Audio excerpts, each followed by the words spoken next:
Assalamualaikum warahmatullahi wabarakatuh. Kami kelompok 2 dari absen 10 hingga 18 kelas 12 MIPA 1 akan menjelaskan peristiwa gerakan non-blok. Sebelum itu, perkenalkanlah anggota kami. Nama saya Aska Muhammad Septianto, absen 10. Saya Cynthia Permata, absen 11. Saya Destia Kayani, absen 12. Saya Devina, absen 13. Saya Felisa Fitra Fadilah, nomor absen 14. Perkenalkan, nama saya Hilman Rasilah, absen 15. Nama saya Irma Yulianti, absen 16. Saya Isna Safitri Arya Puspita, absen 17. Nama saya Kaisar Limbara, absen 18.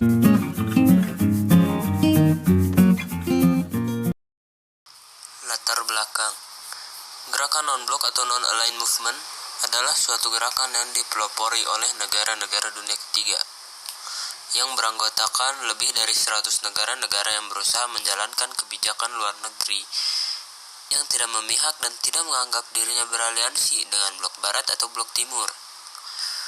Gerakan non-blok merepresentasikan 55% penduduk dunia dan hampir 2/3 keanggotaan PBB.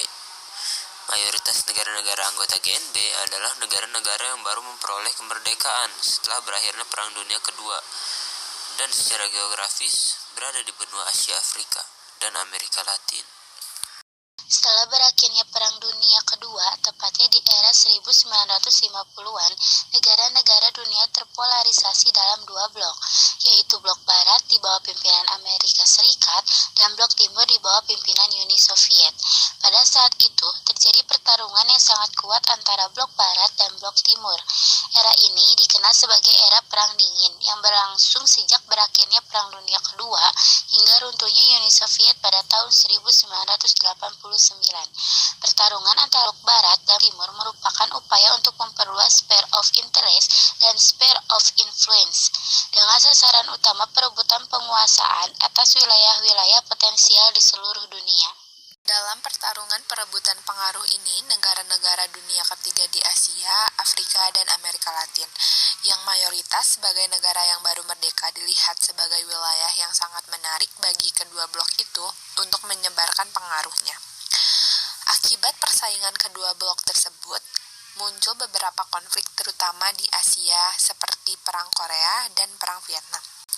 Dalam kondisi seperti ini, muncul kesadaran yang kuat dari para pemimpin dunia ketiga saat itu untuk tidak terseret dalam persaingan antara kedua blok tersebut. Nah, Indonesia bisa dikatakan memiliki peran yang sangat penting dalam proses kelahiran organisasi ini. Lahirnya organisasi gerakan non-blok dilatar belakangi oleh kekhawatiran para pemimpin negara-negara dunia ketiga, terutama dari Asia dan Afrika, terhadap munculnya ketegangan dunia saat itu karena adanya persaingan antara blok barat dan blok timur.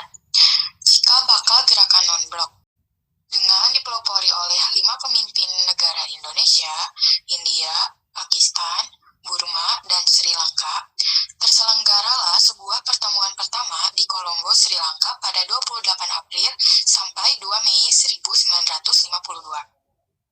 Dilanjutkan dengan pertemuan di Istana Bogor pada 29 Desember 1954. Dua konferensi di atas merupakan cikal bakal dari terselenggaranya Konferensi Asia Afrika di Bandung pada 18 April sampai 25 April 1955 yang dihadiri oleh wakil dari 29 negara Asia dan Afrika. Konferensi Asia Afrika di Bandung merupakan proses lahirnya gerakan non-blok. Tujuan Konferensi Asia Afrika adalah mengidentifikasi dan mendalami masalah-masalah dunia waktu itu dan berusaha memformulasikan kebijakan bersama negara-negara yang baru merdeka tersebut pada tataran hubungan internasional. Tokoh pendiri gerakan non-blok, tokoh-tokoh yang memegang peran kunci sejak awal yang kemudian dikenal sebagai para pendiri gerakan non-blok adalah 1.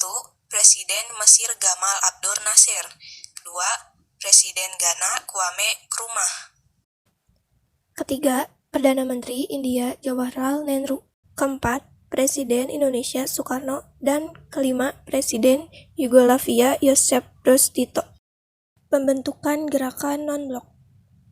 Pembentukan organisasi gerakan non-blok dicanangkan dalam konferensi tingkat tinggi di Beograd, Yugoslavia 1-6 September 1961 yang dihadiri oleh 25 negara dari Asia dan Afrika. Dalam konferensi tingkat tinggi 1, negara-negara pendiri gerakan non-blok berketetapan untuk mendirikan suatu gerakan, bukan suatu organisasi, untuk menghindarkan diri dari implikasi birokratik dalam membangun upaya kerjasama di antara mereka. Pada KTT pertama ini juga ditegaskan bahwa gerakan non-blok tidak diarahkan pada suatu peran pasif dalam politik internasional, tetapi untuk memformulasikan posisi sendiri secara independen yang merefleksikan kepentingan negara-negara anggotanya. Tujuan gerakan non-blok 1. Tujuan ke dalam, yaitu mengusahakan kemajuan dan pengembangan ekonomi sosial dan politik yang jauh tertinggal dari negara maju. Untuk tujuan keluar gerakan non-blok, yaitu berusaha meredakan ketegangan antara blok barat dan blok timur menuju perdamaian dan keamanan dunia. Konferensi tingkat tinggi gerakan non-blok.